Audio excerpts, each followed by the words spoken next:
Welcome to the TESMAKENZ show. If you are just coming across my platform for the first time, this is the TESMAKENZ show.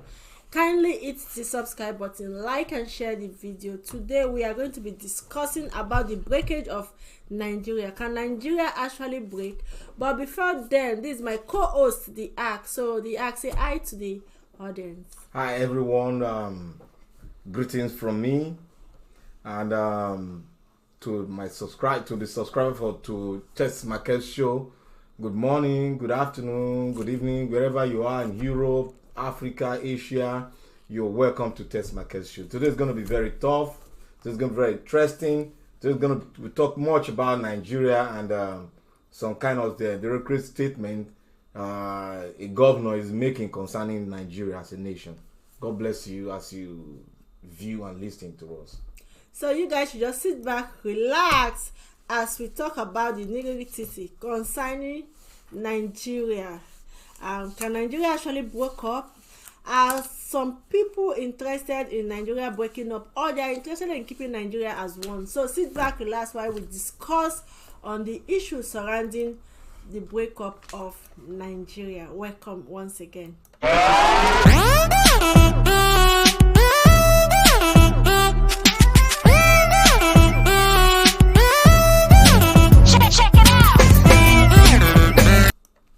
So welcome back. Before we get to today's main issue, is a sensitive issue today.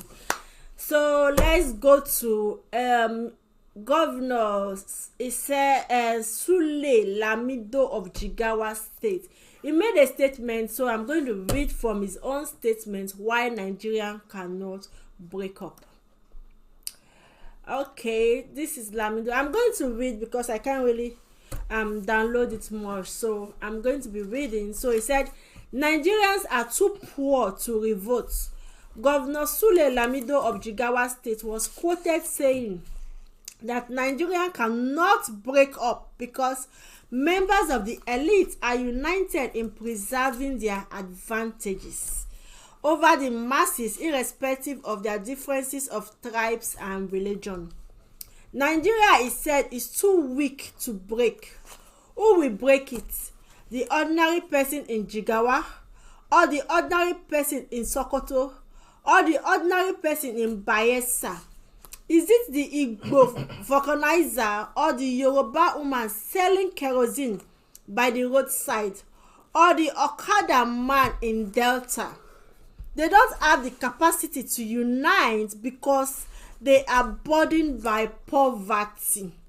We have taken away from them their dignity. We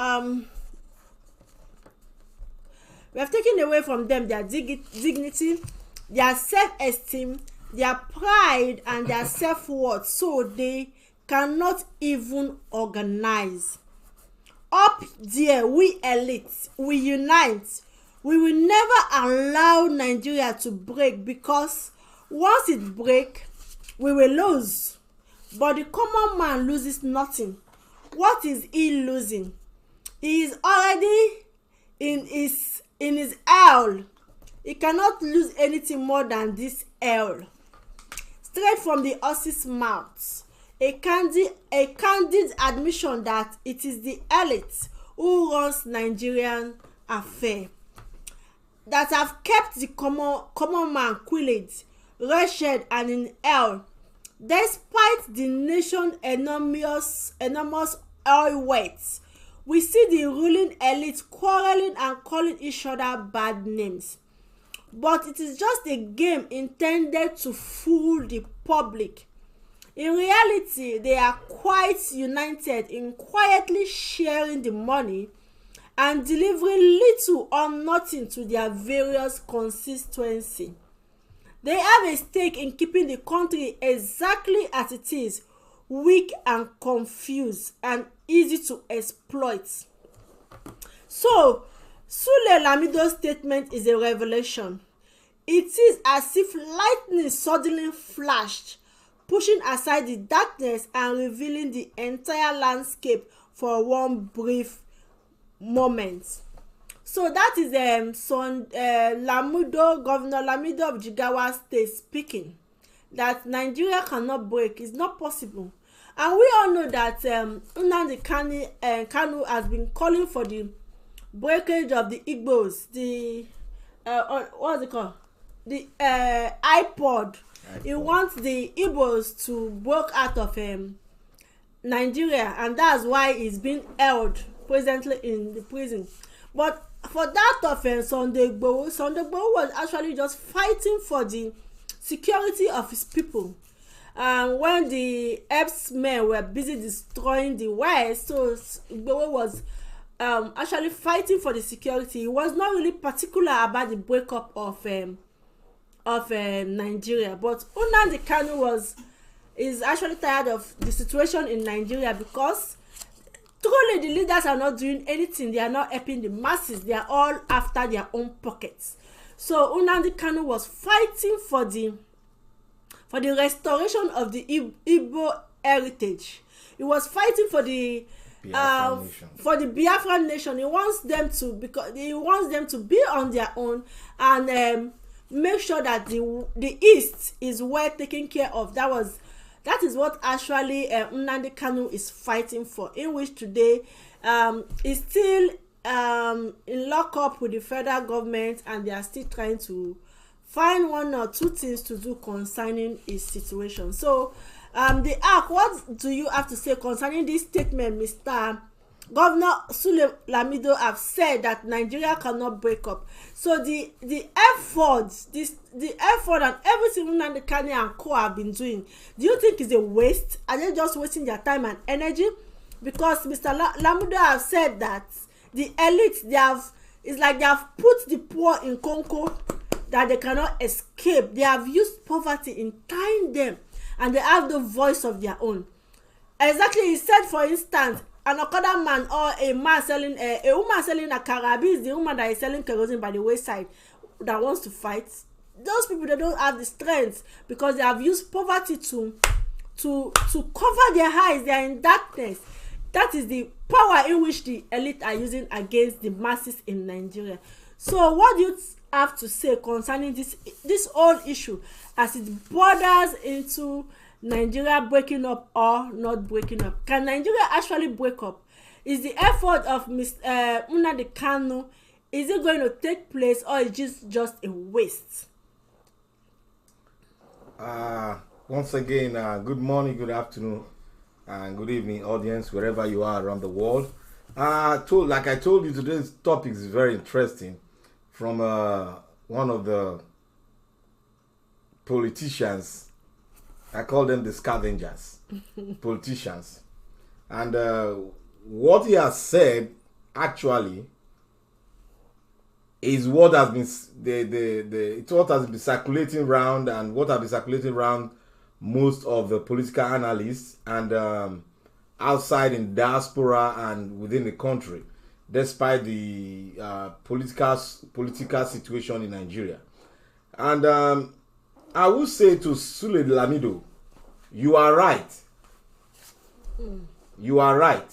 And again, you are not right. You are right in the sense that the politicians in Nigeria, which you are part of, the political cabal in Nigeria from the north, designed by the Northern Caliphate, has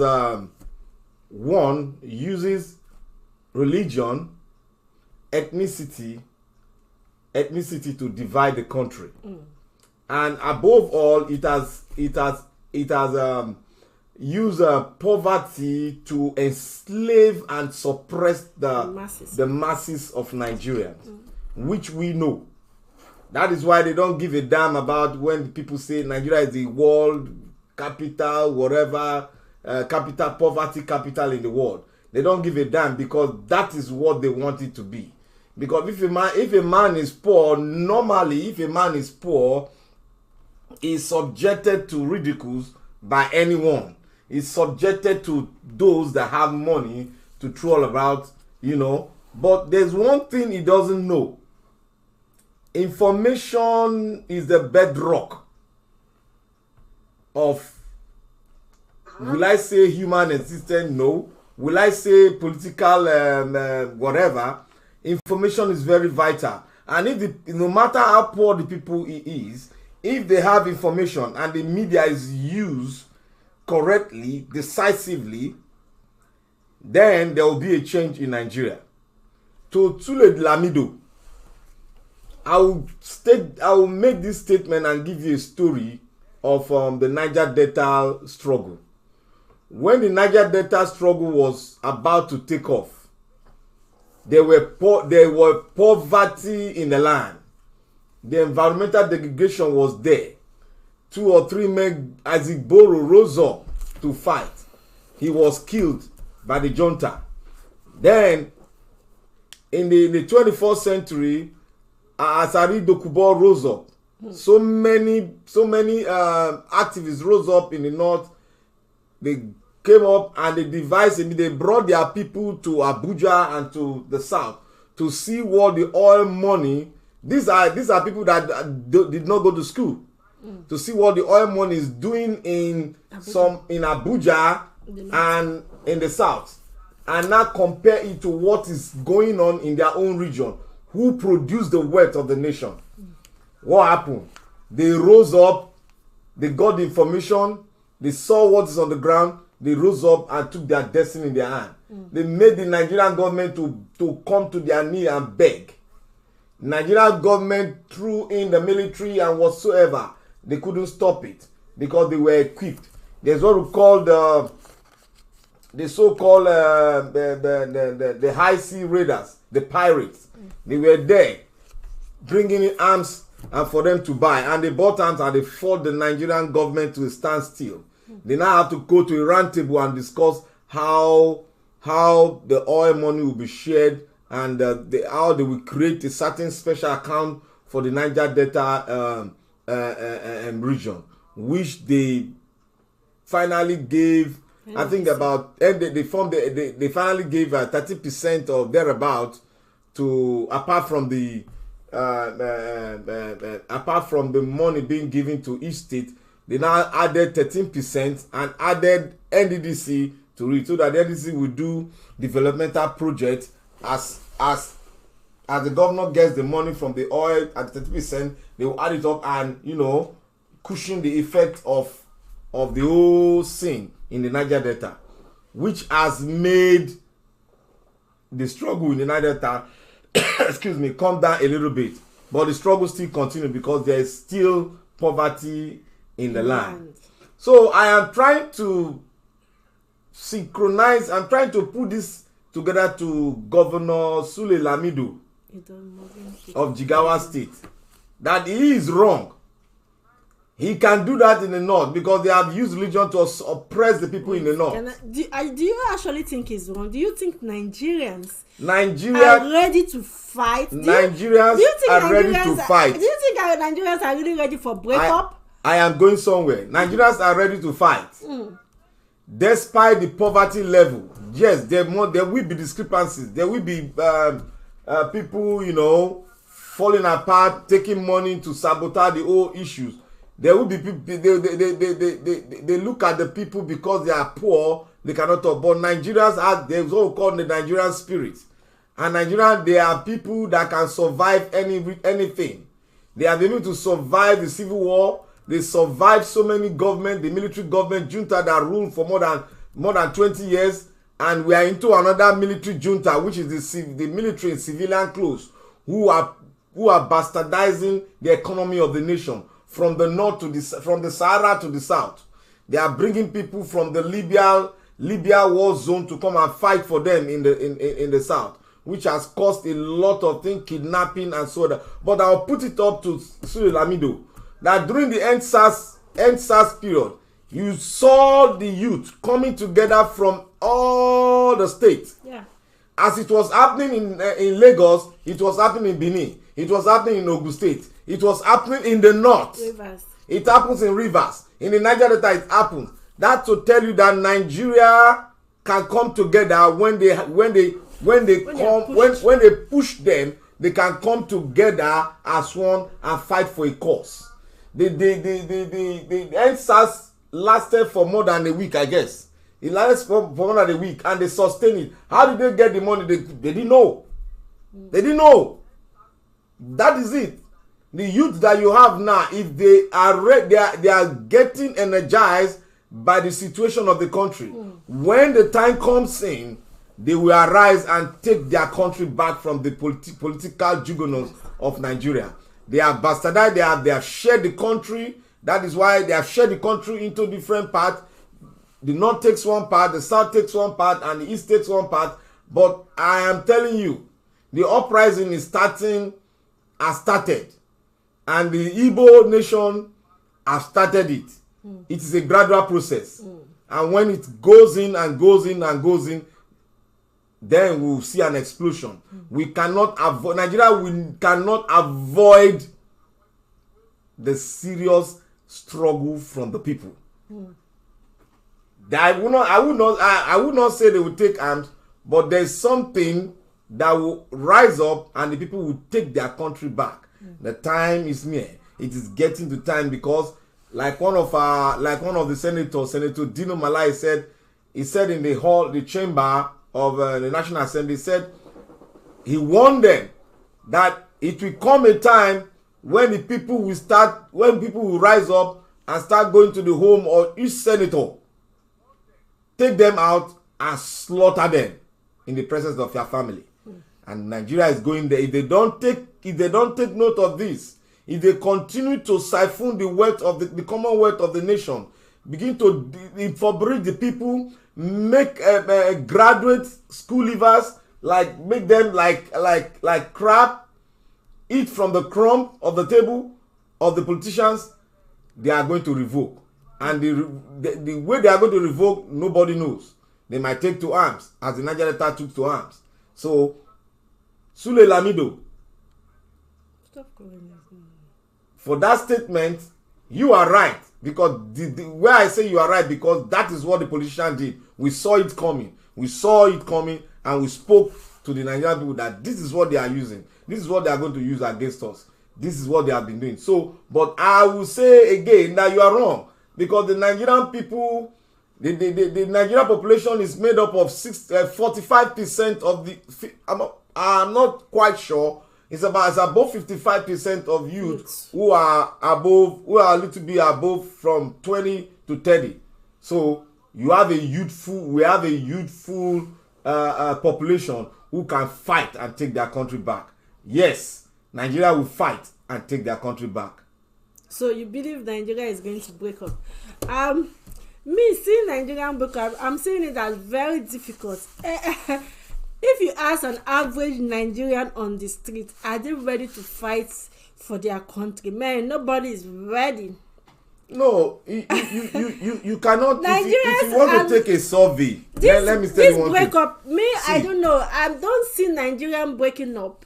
Some people are saying Nigeria is going to break up, whether they like it or not. But I don't see Nigerian breaking up because most people are not ready. There are two things. See, Nigerians, we are always comfortable in any situation we find ourselves. That is just the problem. No matter how hard it is, no matter how difficult it is, we always find ourselves out. So this is what the elite, the politicians, they already knew, and they are using it to suppress the masses that have no voice. They are using religion to suppress the masses. They are using poverty to suppress the masses. Just imagine Minister of Finance, that lady said with 5,000 naira can take people out of poverty. She can give people 5,000 naira in the north, and they will be so happy because they have not seen 500 naira in their life. So for them to get that kind of money is very difficult for them.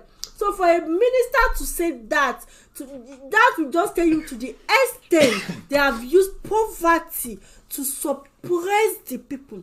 That is now difficult for them to come out and fight for their rights.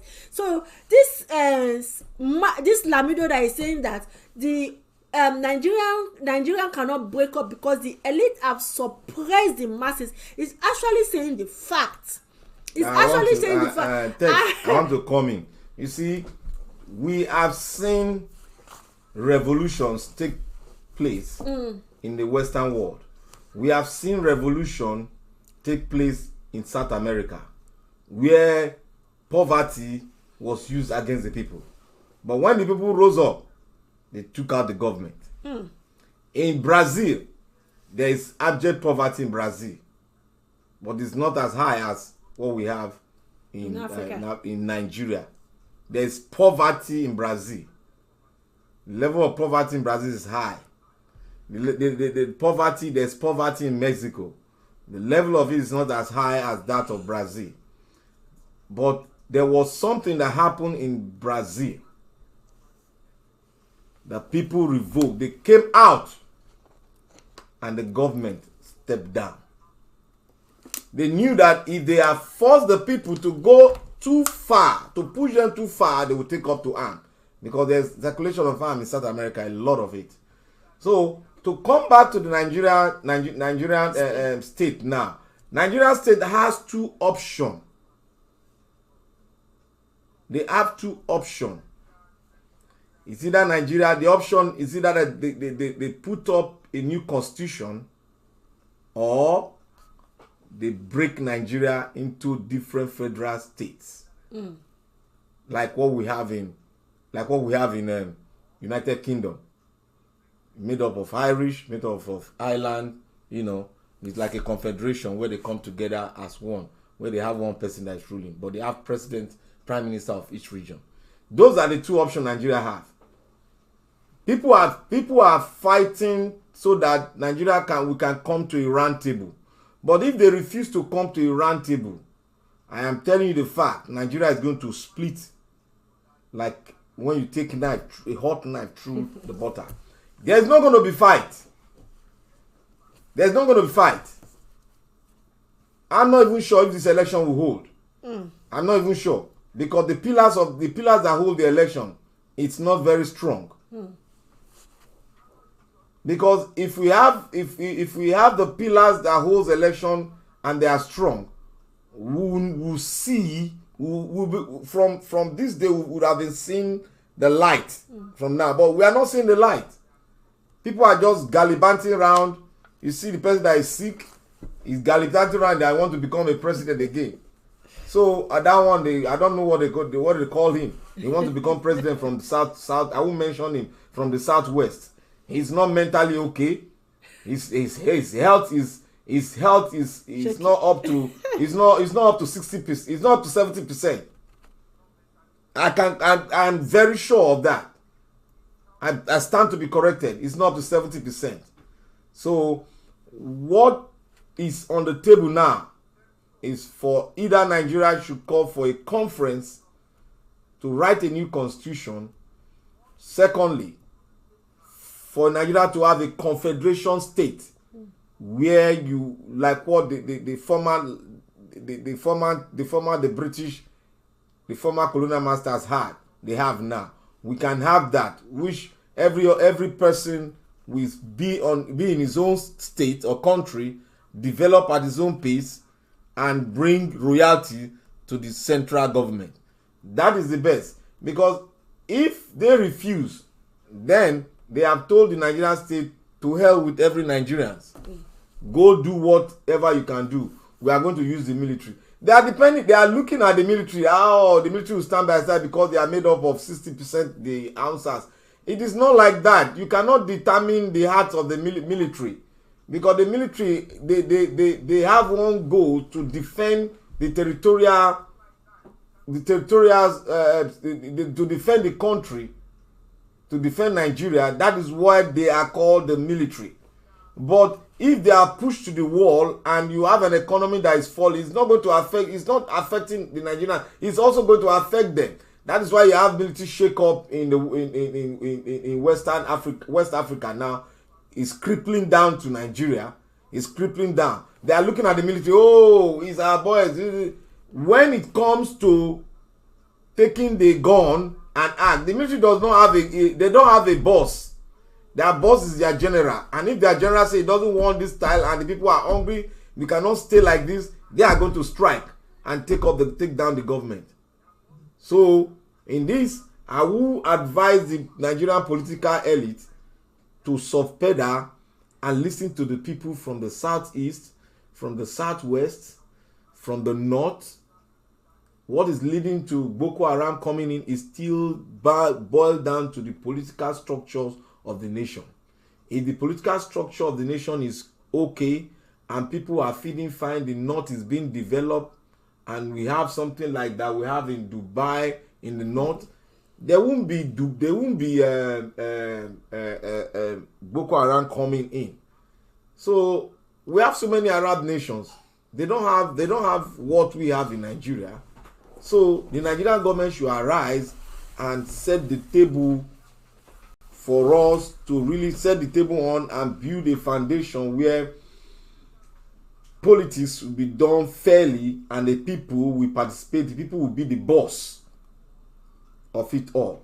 So this is my advice to every Nigerian. And when you when they now say they want to continue in this their format of making Nigeria poor, I don't know how far they can go with it.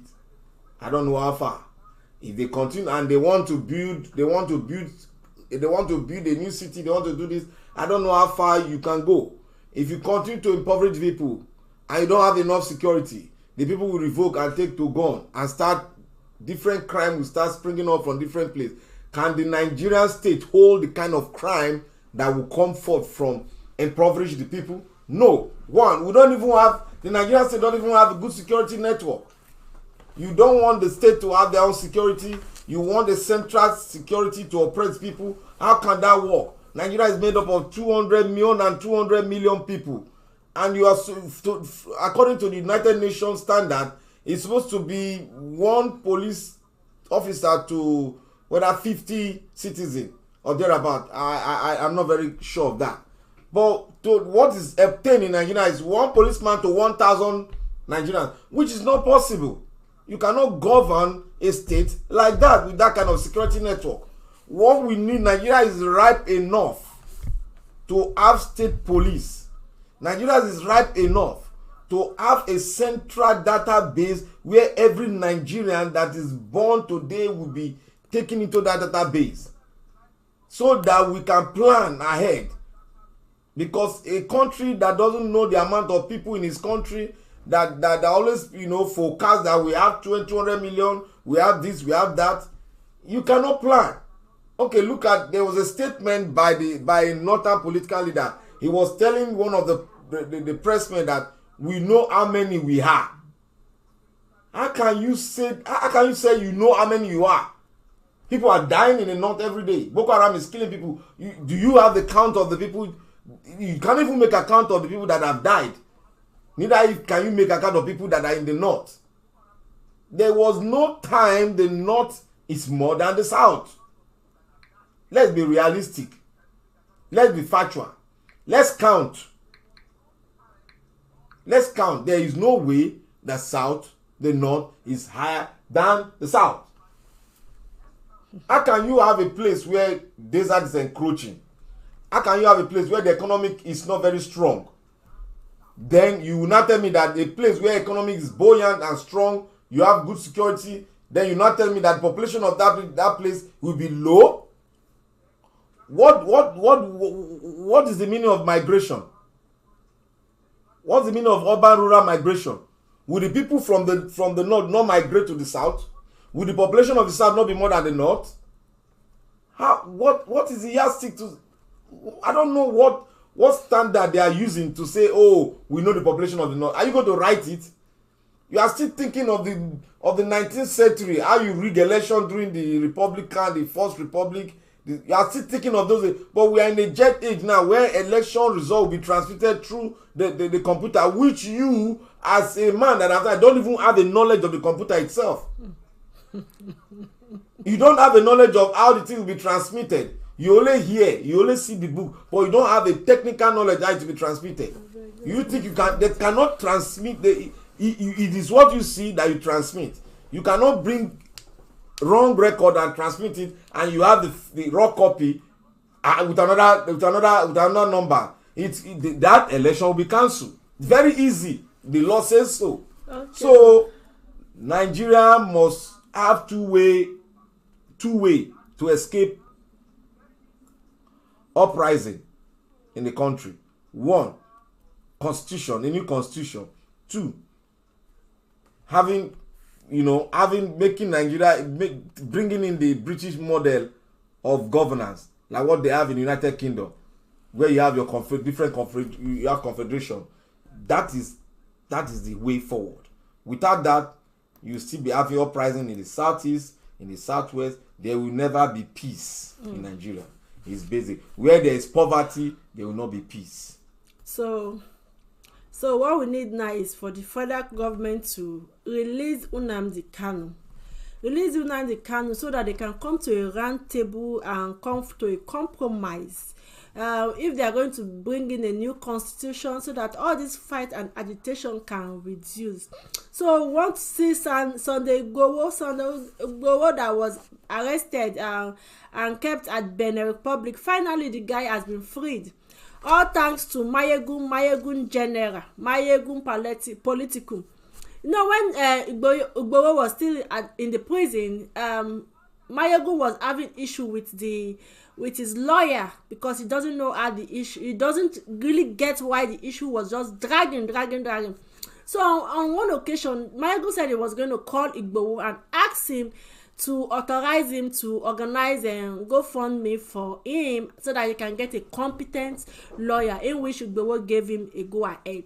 And Mayegun did that, and today Igboho is a free man.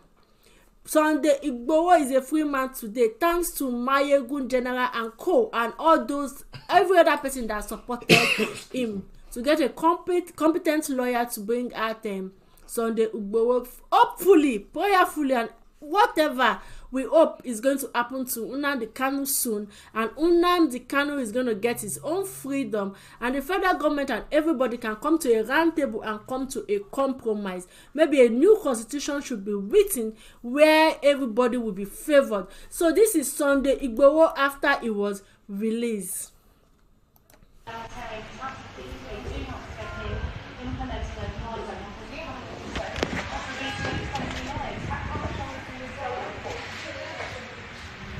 Depends on the situation on the ground, depends on Russian escalation, and it depends on forces and military voices accepting that NATO involvement is a good thing, a positive thing. So this is not going to run. But at the moment,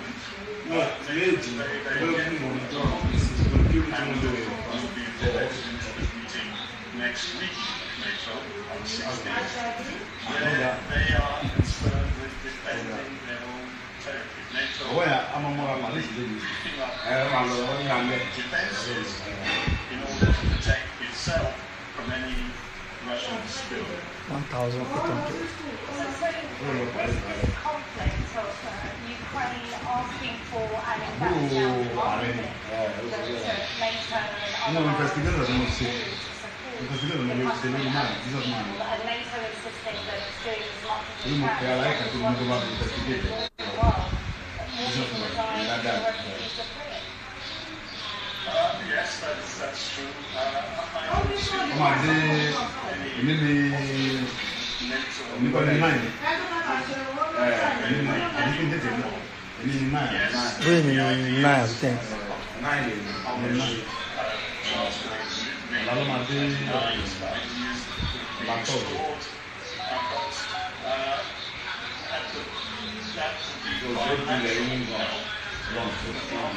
NATO as a huge military organization getting involved. So that was Sunday Oloye Igboho. Congratulations to Sunday Oloye Igboho, and we give all the effort of Mayegun General and every other person that assisted him to make sure that Igboho is out today. All thanks to them. Hopefully, we are waiting for Nnamdi Kanu for him to be released as well, so that everything can can take place, and all situations can be what I call rectify, and the government and the Kano and every other person can come to a compromise. Let's see if Nigeria can actually stay as one, or they need to break up. So finally, before we go, I want us to take a look at this video and make a comment concerning it. Before then, I would like to say some little thing. I would like to thank my good general political, and I'd like to thank Koiki Media. That's the personal, the assistant, personal assistant, I guess, to Chief Sunday Igboho. So the Sunday Igboho. I would like to say God bless you guys. You guys have been on top of the action. You guys have labored, and your labor will not be in vain. Amen. God will multiply you guys in every areas of your life. God will bless your generation. It has not been smooth, and I just hope that you guys will continue in this act, and a lot of Nigerians will be free. They will get information that they really need to get and forge ahead to see the promised land. And for Kanu Chief Kanu, is it Chief Kanu? I'm seeing Kanu being released very soon. And then to all those ones, to all the fighting in IPOB and all those things, those people that have compromised, they better get ready, for the lion will be released very soon. He is a man after my heart, and I love what he's doing, and he has taken charge of a revolution from the southeast, and is in charge.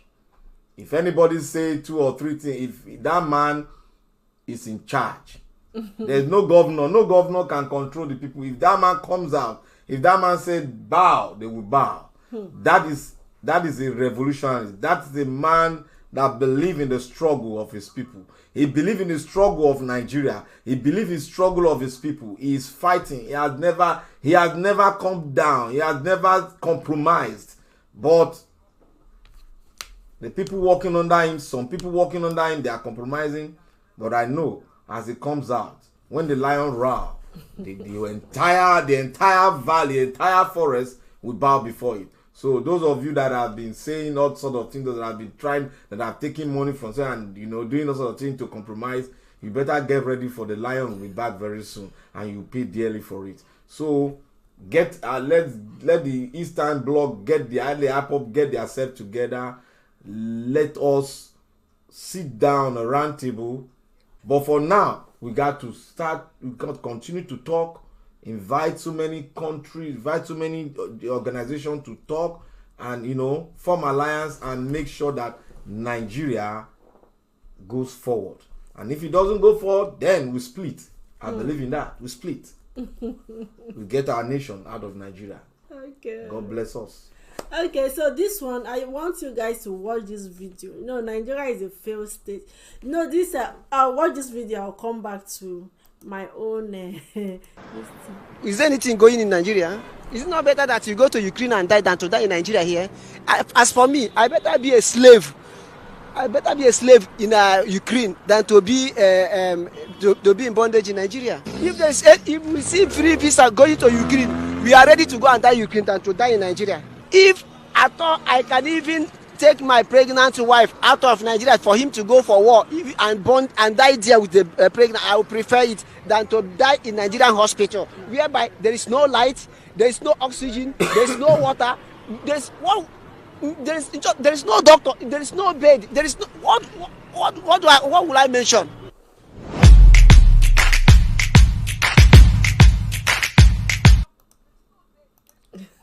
So over to you. What do you have to say concerning this man? Well, this man is actually speaking the mind of so many Nigerians.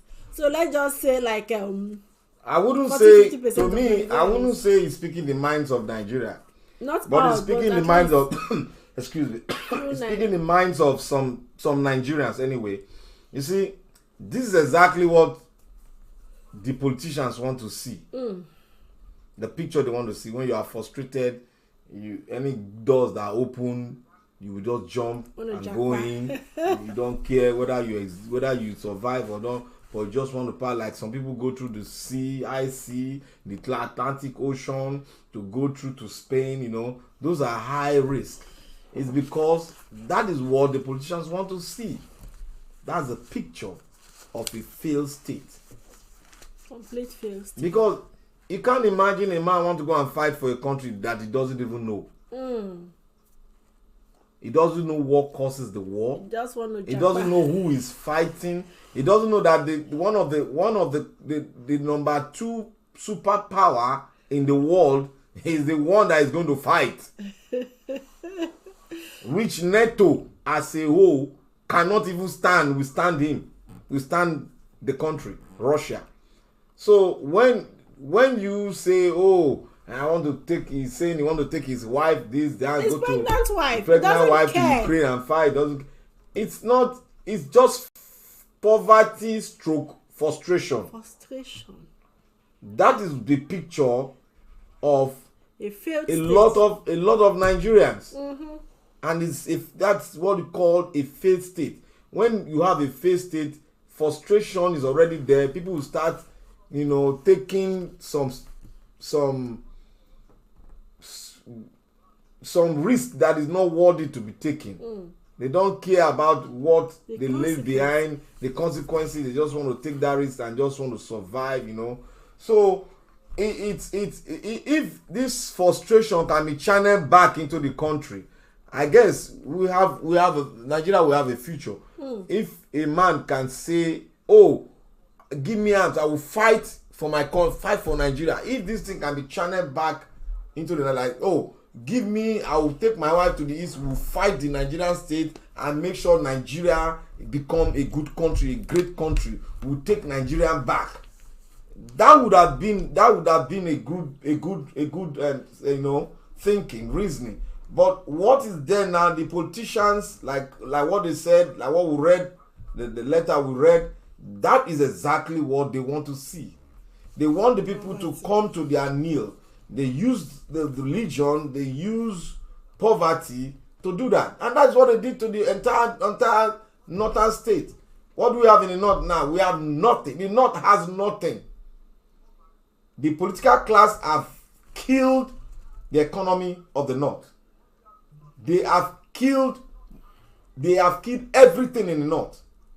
So they are now transmitting, they are trying to come down to the south and do the same version in the south. But that wouldn't be possible because in the south, people are highly educated. Education is the key word.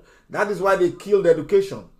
That is why they open up mushroom university, mushroom schools that are killing innocent children in the boarding school, like what you have in Lagos State. That is exactly what the politicians want to see. Killings in the high institution, killings everywhere, because Nigeria does not have a standard. Just look at what happened when they came in with is it not the gas, adulterated gas? A minister was saying the standard, Nigeria, he passed through the standard. That petrol that was adulterated passed through the standard. A colored petrol which was thick brown passed through the standard of a nation. That's to tell you that Nigeria doesn't have a standard. And at the end of it all, he started apologizing. Apology will not bring back those cars that those guys have destroyed. They are indirectly killing the economy of the south by bringing in gas. You don't see that in the north. It was dug in the south just to kill the economy of the south. That is their aim and objective. I'm sorry to say, I'm not being tribalistic. Neither am I trying to bring nepotism into this. I am just trying to tell you the real fact. The north is the problem of the state called Nigeria. They don't want to come to the round table to talk on how Nigeria will be governed. Even if you say, oh, let's have everybody take care of its own state and bring the mineral resources to the center. there should be a way. We can design a way whereby the economy, the oil revenue, certain amount can be put forward for the northern state to develop their state, like what we have in the south, where 30% is given to them. The same thing, the same picture can be replicated to the north. We are all our brothers. We are our brother's keeper. It doesn't matter to anybody. But if you stand on your ground that Nigeria, we don't want true federalism, we want where somebody will bring it will not work. You are already cost yourself, because at the end of it all, you are going to have war. Not Dubai. You are going to have war. If people say they want to go, can you hold them? If you hold them, there will be war. So can you fight the war? Can you fight the war? You think it's AK-47 that fights war? We cannot fight Boko Haram. They are using sophisticated weapon. You are using AK-47. AK-47 cannot fight modern war. So my fellow northern brethren, you people should rise up and let us go back to true federalism or regional governance. That will make us develop at our own pace. Everybody will develop. The North were very good in farming. They can feed the entire the entire west coast of Nigeria. They can take over the economy of the west coast of Nigeria. Of West Africa. If we are really serious to till the soil and make Nigeria great again. But what do we have? You want to oppress and oppress and oppress.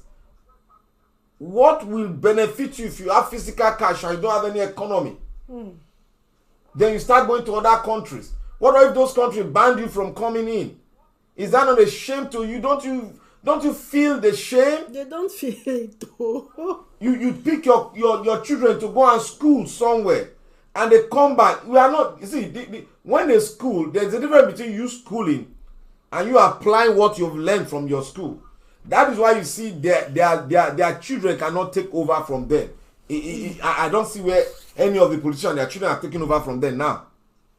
They cannot just come in there. It's not possible. When you have gone to a state where things work and you want to carry them down to a state where it's corrupt, they won't fit in very well. They will run back. These are children that have been brought up in the 21st century in a state that work. You want to bring them back to corrupt them, they will run back to where they come from. You take them, they graduate in so many universities. Is it not a shame to you politicians, from the president to the chancellor? Your children goes abroad to school. That one is topic for another day. You know, a senator brought in. God bless Nigeria. That's topic for another day. Where they are fighting in the National Assembly not to put that into law because they don't want their kids to go to school in Nigeria. Nigeria na comedy. Somebody will put into law someday. Yeah. We are getting there. We are getting there. He said it is going to come up one day. Somebody will put it into Somebody put it into law. As long as you're a public servant. So this is where we are going to call it a day. You see, Nigeria is actually a failed state. To look at the mindset of this man. He doesn't even care. He's going to take his wife, his pregnant wife there. It's better for them to die there. If not because of this $1,000 that Ukraine put as a criteria before you can get to Ukraine, I'm telling you, Nigeria would have been empty by now. Nigeria would have been empty by now. Everybody would have gone to Ukraine. Those that will stay and fight the war will stay. Those that will find their way into neighboring country, they will find their way. You know, Nigerians are always smart. They want to pass there and that it's not going to be possible. In a country where there is war, you think you can just sneak out and sneak in? It's not possible. They will put you go to the war front and fight with your Kalashnikov and AK-48. You think it is? You are fighting a superpower. Now, wow. I felt for that man because that man is actually saying it from the depth of his heart, and I'm sure this man is. He's not saying it from the depth of his heart. He's saying it from the depth of frustration in his heart. It's frustrated. He's frustrated now. That is not him speaking. The Nigerian state has failed him. The Nigerian state has frustrated him. That is what he's saying.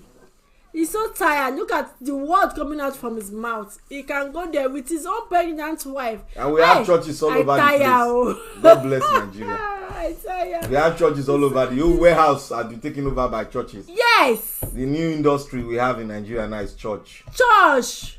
Warehouse taken over by Nigeria. Yeah. Let me just say one thing before I left. This place in my area here, there is a church. A building that was being occupied by a church. But you know what happened? Somebody bought the church over, brought down the church and turned it to a business. A business center, a big car wash that employed so many people. But in Nigeria, they buy off factory. They will buy off factory where people are working and turn it to a church. And those people that were working in the factory, they will lose their work. And start coming to then the church. Then they will come to the church and start praying. No, and start praying for a job that is not existing. You see how it's irony. You see the irony of life in Nigeria. You see how things are going. You don't have a job. You don't have a company. You turn the company into a church. And you are praying for a job. How? It's God now. How? Is God going to manufacture the factory? It is we that will manufacture the factory. They should stop. I don't want to go into that because there's a lot of things. That's for another day. There's some bills we are going to write in the diaspora that we're going to send to Nigeria. We're going to put that bill forward. And it's going to be the bill that will really talk on religion. Oh my goodness, it's so crazy, Nigeria. In a week, the Nigerians will go to church 3 times. Oh baby, let's forget about that. Will be for another 2 day. days for work. 2 days. And you want to develop. You remain third world country. The irony of life, Jerry. Hey, oh God. Please, on this where we are going to call it a day. We just want to say thank you guys for staying with us. If you've not subscribed to this YouTube channel, please kindly do the honor of subscribing. Please subscribe to the YouTube channel. Subscribe to the TESMAKENZ show. Let's so that we'll come back, discuss and straighten out, talk about issues that affect us on our daily life. All spheres of life. We bring you various story, various topic to discuss. And make sure you share the video. Share. As you go along, share the video so many people will get in contact. This we are. And click on the like button. TESMAKENZ show is a show of truth. Yes. We bring things to reality. We put it on the table whereby you analyze, we engage, we dialogue with people. We say the truth, nothing but the truth. The truth is very bitter, but the actual truth will set you free, and will give the truth about the nation Nigeria. Everywhere in the world. And issues of relationship, everywhere, everything that border human existence. TESMAKENZ show, you're going to see a lot of discussion, breaking news, discussion, and analyze it very well. Yeah, so it's been fun. You guys have a blessed day, and please don't forget to put in your view on the comment section. What do you think? Do you think Nigeria can ever break up, or Nigeria will still be as it is? According to Showora, it's revolution now. It's not break up. Everybody should sit up for revolution. Let's see how it goes. So until then, are you not going to say bye to your day? Bye. God bless you. You guys have a blessed day, and thank you for watching. Please don't forget to come back as we eat in another interesting topic. And please hit on the like button so that YouTube algorithm is going to share it more for me. Thank you, and stay blessed. Do have a blessed and wonderful day. Bye-bye.